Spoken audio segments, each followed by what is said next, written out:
Dreams come true. Al Farooq Public School was a dream to convey the message of Islam. I request to Sir Khalid, please come on the stage and tell about your motto, how this institution is different from others. Please, Sir Khalid, come on the stage. The principal of Al Farooq Public School, Sir Khalid, is going to address you. أعوذ بالله من الشيطان الرجيم.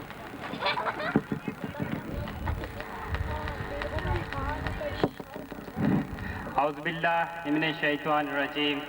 بسم اللہ الرحمن الرحیم. میرے انتہائی محترم والدین اور مہمانان گرامی، السلام علیکم. آج ہم یہاں پر جس مقصد کے لیے ہم نے یہ پروگرام ارینج کیا ہے، جس مقصد کے لیے یہ پروگرام ہم نے آج یہاں پر سیٹل کیا ہے، اس کا مقصد تو یقیناً یوم دفاع ہے. اس یوم دفاع کے حوالے سے آپ بھی بخوبی جانتے ہیں اور پورا پاکستان جانتا ہے کہ 6 ستمبر کا دن ہمارے لیے کتنا اہمیت رکھتا ہے، اور اسپیشلی آج کے حالات کے حوالے سے اس کی اور بھی اہمیت بڑھ جاتی ہے. لیکن اس سے پہلے کہ میں 6 ستمبر کے حوالے سے کوئی بات کروں، میں چاہتا ہوں کہ کچھ چیزیں اور کچھ باتیں اپنے اسکول کے حوالے سے اور وہ مقاصد اور وہ نصب العین جو ہمارے اسکول کا ہے وہ میں آپ کے سامنے رکھوں. سب سے پہلے تو میں یہ کہوں گا کہ جب ہم نے یہ اسکول اپنا سٹارٹ کیا، یہ اسکول ہم نے شروع کیا، تو یہاں پر لاتعداد اسکول موجود تھے اور اب بھی ہیں اور کام کر رہے ہیں، اور ظاہر ہے اپنے اپنے مقصد کے تحت اور اپنے اپنی کوششوں سے اور اپنے اپنی جدوجہد سے کام کر رہے ہیں. لیکن ہمارا جو اسکول ہے اور جس مقصد کے لیے یہ اسکول ہم نے کھولا تھا، اس کا مقصد یہ تھا کہ ہم بچوں کی کردار سازی کریں، بچوں کے اخلاق کو بنائیں، ان کے اخلاق کو سنواریں.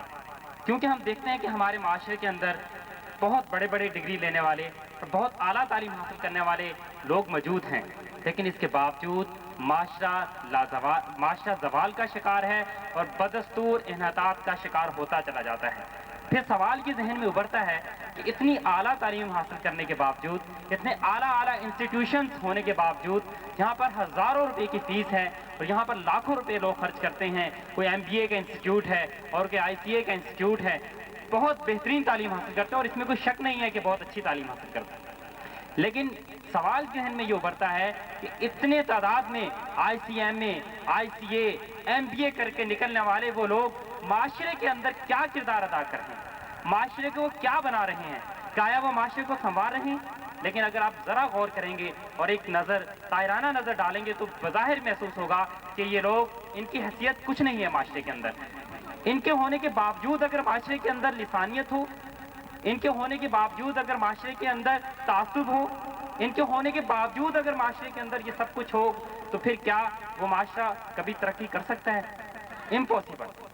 اس کے لیے ضروری ہے کہ ہم سب سے پہلے وہ نوجوان پیدا کریں جو اپنے اندر عقابی روح رکھتے ہوں، وہ روح رکھتے ہوں جس کے بارے میں اقبال نے کہا تھا کہ ان کی صدا لا الہ الا اللہ ہونی چاہیے. وہ ان کا کردار، ان کا اٹھنا بیٹھنا ایک ایسے انداز سے ہو کہ محسوس ہو کہ یہ واقعی ایک اسلامک سوسائٹی کا فرد ہے.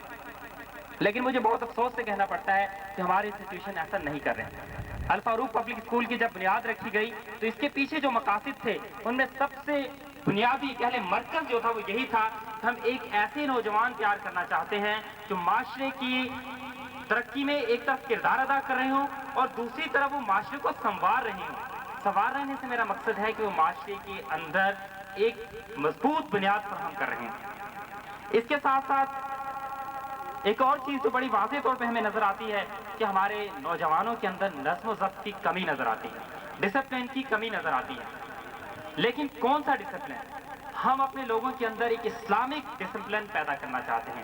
یہ چھوٹے چھوٹے جو معصوم بچے ہوتے ہیں ان کے ذہنوں کی آبیاری کرنا چاہتے ہیں، اور آبیاری کن سے کرنا چاہتے ہیں؟ اسلام کے ان ذرعی اصولوں سے کرنا چاہتے ہیں کہ جس پہ چل کر صحابہ اکرام جیسے جلیل القدر انسان پیدا ہوئے. نبی کریم صلی اللہ علیہ وسلم کے زیر سایہ جن لوگوں نے تربیت حاصل کی تھی، ان کے بعد بھی کئی صدیوں تک ایسے لوگ آتے رہے جو معاشرے کو سنوارتے رہے اور معاشرے کے لیے ایک انتہائی ایسا چراغ بنتے رہے جن کی روشنی سے پوری دنیا روشن ہوتی رہی. لیکن آج آ کر یہ کام رک گیا ہے. ہم چاہتے ہیں کہ ہم دوبارہ سے کام کا آغاز کریں. ایک طرف ہم جدید تعلیم کو بنیادی مرکز بنائیں اور دوسری طرف اسلام کا جو ہمارا بنیادی کردار ہے لوگوں کے اندر پیدا کریں. اس کے لیے سب سے پہلی چیز یہ کرنی پڑے گی کہ ہمیں اپنے نوجوانوں کا، اپنے بچوں کا تعلق قرآن سے جوڑنا پڑے گا. اور ظاہر سی بات ہے کیونکہ ہماری زبان عربی نہیں ہے اور ہم قرآن کو نہیں سمجھ سکتے ہیں، لہٰذا یہ بہت مشکل ہے کہ قرآن سے اس تعلق کو کیسے جوڑا جائے. ہم سنا کرتے تھے کہ صحابہ کرام کے دور میں جب قرآن کی کوئی تلاوت ہوتی تھی تو لوگ کے آنسوؤں سے پانی بہہ جایا کرتا تھا اور لوگ رو پڑتے تھے اور کانپ اٹھتے تھے اس تلاوت یا اس آیت کو سن کر. لیکن آج ایسا نہیں ہوتا ہے. بہت نمازی ہیں، کبھی نماز مسجد میں چلیں، بہت نمازی ہوتے ہیں، ایسے آیتیں گزر جاتی ہیں. نبی کریم صلی اللہ علیہ وسلم فرمایا کرتے ہیں کہ سورہ حشر کی جب آخری آیات تلاوت ہوا کرتی تھی تو میں خوف سے کام جایا کرتا تھا اور صحابہ کرام کا یہ عالم ہوتا تھا کہ ان سے بات نہیں ہوا کرتی تھی خوف سے. لیکن آج وہ آیت صبح نماز فجر میں بھی پڑھی جاتی ہے اور پھر ہر نماز میں دہرائی جاتی ہے، لیکن ہمارے اوپر کوئی اثر نہیں. اس کی وجہ کیا ہے کہ ہمیں عربی سے کوئی شدھ بدھ نہیں ہے، ہم عربی کو نہیں جانتے ہیں. لہٰذا ہم نے اس بات کا عہد کیا ہے اور اپنے مقاصد میں اس مقصد کو شامل کیا ہے کہ عربی زبان کو ایز اے لینگویج سمجھ کر ہم کلاس 3 سے اپنے بچوں کو پڑھانا شروع کیا ہے. اور میں اب بھی یہ کہہ سکتا ہوں، مجھے ابھی بھی یہ امید ہے کہ ہمارے بچے جو کلاس 3 سے ہمارے پاس عربی پڑھ رہے ہیں ان کی عربی ابھی بھی مدارس کے ان طلبہ کے بہتر نہیں ان جتنی ضرور ہے جو مدارس میں عربی کی تعلیم حاصل کر رہے ہیں. ابھی بھی ان کے پاس ابھی ہم نے حالانکہ کورس کو تھوڑا شارٹ رکھا ہے. اس کی وجہ یہ ہے کہ ظاہر ہے کہ بچے ابھی نئے ہیں، عربی کی زبان ان کے لیے نئی ہے، لیکن جب بچے یوز ٹو ہو جائیں گے، جب اس کے عادی ہو جائیں گے تو ہم اس عربی زبان کے کورس کو اور زیادہ کر دیں گے. ابھی فی الحال ہمارے جو پیش نظر چیز ہے وہ کہ ہم عربی کو اتنا پڑھائیں کہ بچے قرآن سے اپنا تعلق جوڑنے میں آسانی محسوس کریں. اس کے ساتھ ایک دوسری چیز ہم نے شروع کی ہے، جب ہماری بچیاں یا ہمارے بچے سیکنڈری کلاسز میں پہنچ جاتے ہیں تو پھر ہم ان کے لیے قرآن فہمی کی باقاعدہ ایک پیریڈ ہم ضرور ان کے لیے ہفتے میں رکھتے ہیں تاکہ قرآن سے آہستہ آہستہ جتنا بھی سمجھ سکیں اتنا ہی اچھا ہے. پھر سیکنڈری کلاسز میں ہمارے پاس کیونکہ بچیاں ہیں صرف مارننگ میں، پچھلی دفعہ بھی میں نے یہ کہا تھا اپنے پیرنٹس سے، میں نے ریکویسٹ کی تھی کہ ہم نے ایک اور چیز کی ہے کہ مخلوط نظام تعلیم کے خلاف بھی ہم نے اعلان جہاد کیا. ہم نے کلاس 6 سے لے کر کلاس 9 تک، یعنی جو 9th کلاس اور 10th میں آ جائے گی تو کلاس 10 تک ہم نے بچیوں کے لیے بالکل سیپریٹ سسٹم رکھا ہے. ٹیچرز ہم نے فیمیل رکھی ہیں، عربی کا ہم نے اسپیشل اہتمام کیا ہے. اس کی وجہ یہ ہے کہ ہم سمجھتے ہیں اگر ایک ماں ایک اچھی ماں ہے تو وہ بچے کی اچھی تربیت کر سکتے ہیں. اگر وہ اسلام کے اوپر زیادہ اچھی طرح عمل کر سکتی ہے تو یقیناً بچہ بھی اسی طرح عمل کرے گا. تو اس لحاظ سے ہم نے ایک سیپریٹ سسٹم رکھا ہے اور مخلوط نظام تعلیم کے خلاف ہم نے اعلان جہاد کیا. یہ وہ مقاصد ہیں، بظاہر یہ مقاصد بہت زیادہ مختلف ہمیں نظر نہیں آتے عام اسکولوں سے، لیکن اس کا جو مرکزی نقطہ ہے وہ یہ ہے کہ ہم اپنے بچوں کو ایک اسلامک انوائرمنٹ دینا چاہتے ہیں، ایک اسلامک ماحول دینا چاہتے ہیں، ایک ایسے نوجوان پیدا کرنا چاہتے ہیں کہ جو جذبہ جہاد سے سرشار ہوں اور ساتھ ساتھ علم کے ایک ایسے زیور سے سرشار ہوں کہ جو ملک کی ترقی میں اہم کردار ادا سکیں، جو اچھے اسکولوں میں آگے جا کر اچھے کالجز میں اچھے انسٹیٹیوشن میں پڑھ سکیں. ظاہر ہے ہمارے پاس اگر وہ اچھی تعلیم حاصل کریں گے، اچھے نمبرز لیں گے، میٹرک میں جائیں گے اچھے نمبرز لیں گے، جبھی وہ ڈی جے کالج اور آدم جی اور جن کے ہم خواب دیکھا کرتے ہیں ان کالجوں میں یقیناً وہ داخل ہوں گے. اس کی طرف بھی ہماری توجہ بھرپور ہے. ہماری کوششیں یقیناً ابھی ہمیں 1 سال ہوا ہے لیکن اس کے باوجود ہم نے اپنی تمام کمیوں کو سامنے رکھتے ہوئے اس میں کوشش کی ہے کہ اچھے انداز میں اس کو لے کے آگے چلیں.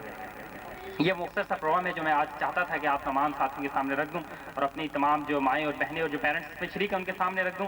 اس کے ساتھ ساتھ میں یہ بھی چاہتا ہوں کہ 2 منٹ کے لیے اپنے اس آج کے پروگرام کے حوالے سے چیزیں رکھ دوں کہ آج کا ہمارا پروگرام ہم نے کوشش کی ہے کہ اس پروگرام کو ایک مکمل اسلامی حدود کے اندر رہتے ہوئے کیا جائے.